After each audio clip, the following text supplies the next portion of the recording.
So in this video, we'll be taking a look at the Hu Tao test run. This will basically be a first look here, so we're just going to go into the trial for now. And kind of see the animations, what the abilities look like. So she does have a bit of a different auto attack animation here. She has like these arcing kind of strikes, just like Zhao did. Just a little different towards the end though. Alright, and yep, so by the looks of it, the E is an auto attack enhancement. Makes everything into Pyro, which is really cool.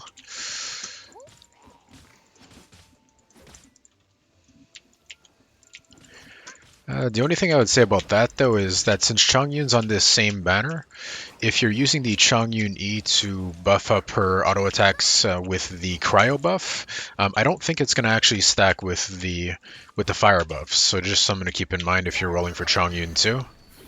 And okay, that looks kind of a bit of a nuke ability. I didn't actually read the abilities before doing this, so this is just really a first look here. Okay, she has just a regular jump.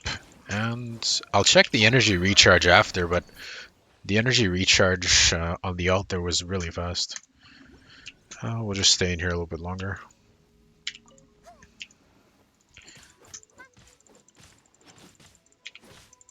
Okay, so not that fast on the regular auto attacks, and it charges extremely fast on the when you have the E buff on.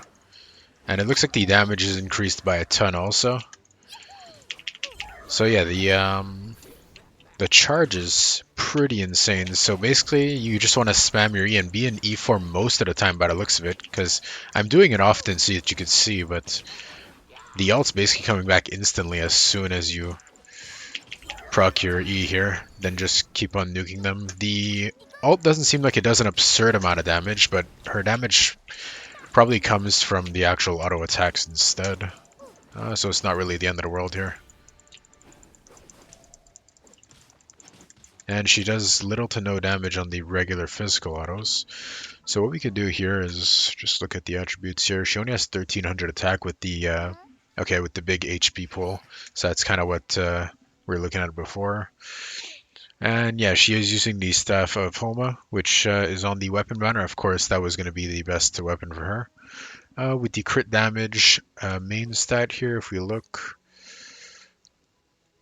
okay, 180 crit damage with 54 crit rate. Ideally, if you're going with her as a main DPS, you'd want this a little bit higher. On my Klee, I run an 81%, but that's because the weapon is crit rate, so I would say probably anywhere in the 60-65 range is a good area to have if you have good crit damage like this. You can always trade crit damage for a little bit more crit rate, depending on how many artifacts you have that do offer you those stats. But it looks like her main stat here will actually be the HP, which gets jacked up really high. So she'll be somewhat tanky, actually. And if you look at the artifacts, okay, this is a big change compared to usual.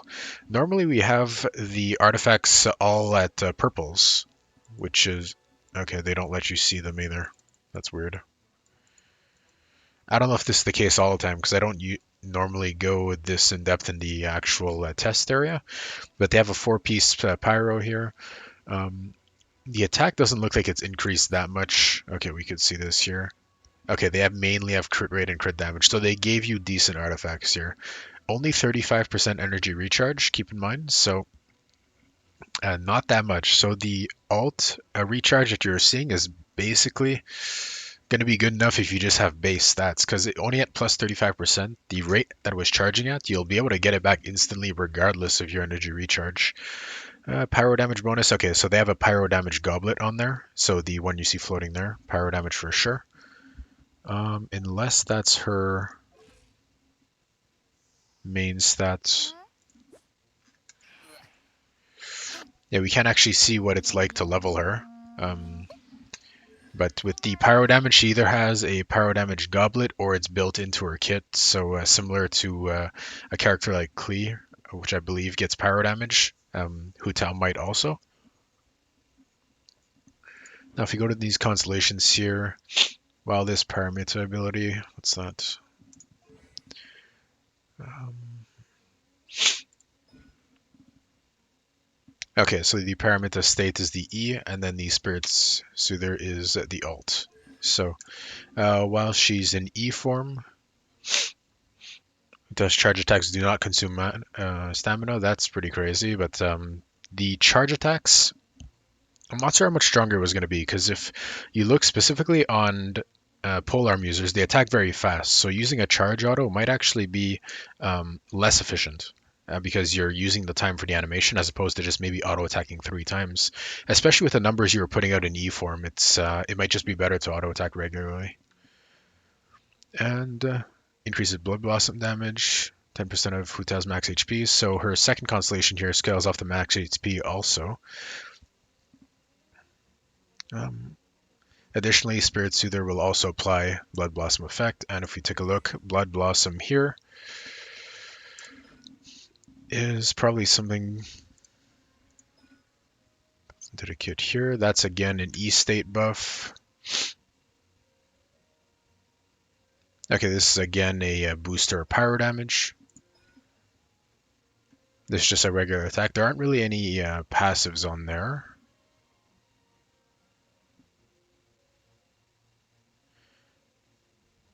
Okay, so Blood Blossom effect looks like it's a built-in to the E ability here. So you convert attack damage to Pyro damage, and then charge attacks apply the Blood Blossom effect to the enemy's hit. So only charge attacks. Okay, so that's probably why you're going to want to charge attack at times during the kit here. And then if we go through these constellations again here, this is just a regular stat increase. You'll see these pretty much on every character, so easy to skip these. Okay, so when you charge auto attack in E form, Blood Blossom, once you kill the enemy, then all nearby allies in the party will have their crit rate increased by 12%. So really good if you play co-op a lot, but it's excluding Hu Tao, so that's just something to keep in mind. It's only actually good if you're in co-op. Again, just a stat increase, so it'll boost up your alt damage. And then triggers when Hu Tao's HP drops below 25%, or suffers a lethal strike. So this will be good against bosses that could kill you from maybe a third HP, something like that, or if you go in the later floors of Musgrave. Hu Tao will not fall as a result of the damage sustained, so basically just kind of a sustain, keep alive ability. Additionally, for the next 10 seconds, all our elemental and physical resistance is increased, so she'll become much tankier. Your crit rate will be capped at 100%, and a resistance to interruption, so you won't be knocked back at all, will be greatly increased. So the knockbacks caused by larger mobs will not affect you as much. So basically, it's a sustainability, prevents you from dying. It'll jack your damage up. So it's basically kind of a last stand ability where instead of dying, you're just going to survive and then dish out a ton of damage. And once every 60 seconds, with an HP pool that's that high, so just with these artifacts here that they had, 30,000 HP is a ton. They did have the Staff of Homa, to be fair, but 60 seconds to not drop 30,000 HP isn't all that much, especially if you're running a healer or something like that. And if we look at the abilities here, I believe there was... Okay, so it's just the damaging ability here.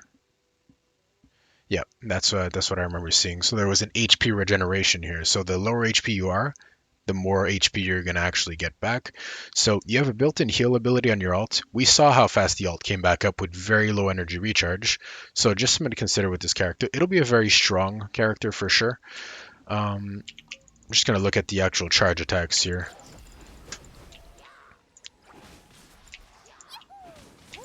So the auto attacks here are doing like 6 to 8k with these artifacts, and then if we just wait for the E to come back here. Okay, so she dashes forward but does similar damage, so the fact that it's an AoE is cool. I would say if you're fighting one-on-one, charge attacks might be cool to use. If you're fighting a large chunk, I think just auto-attacking regularly and just using the alt and stuff like that will be more beneficial, and we saw how much HP we got from the alt there, so yeah, when you're fighting mobs, so large numbers, regular auto attacks, that's my opinion, and charge attacks to get the Blood Blossom on single targets. So that's basically the first look at Hu Tao. Unfortunately, gave us pretty decent artifacts, so it'll take you quite a while to probably get here to be able to run this full set with the stats that they gave, because 40 or 50% crit rate and 40% crit damage is still pretty tough to get. Not difficult by any means, but it'll take you several days to do so unless you saved artifacts over time before the banner. Um, the attack is not that great, so you could definitely get better stats than this. Main focus being HP, of course, so I would probably run one HP stat, maybe one attack stat if you're looking to do that. But yeah, that's basically the first look at Hu Tao. If you found this helpful or enjoyed this, I would appreciate if you could subscribe to the channel, like the video, all that good stuff. And I'll look at more characters like this in the future, and yeah, just some first looks like this. I'll see you in the next video.